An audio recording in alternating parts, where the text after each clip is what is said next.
Character entities genuinely let you write real reserved characters, like less than or and safely as actual literal text in HTML. In this video you'll use several real common entities.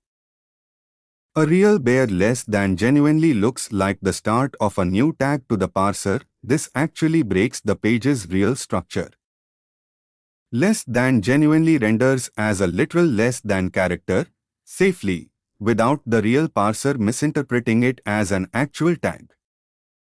Copyright symbol genuinely renders the real copyright symbol ampersand genuinely renders a literal and both real common, useful entities. Less than and greater than genuinely render literal less than and greater than characters safely.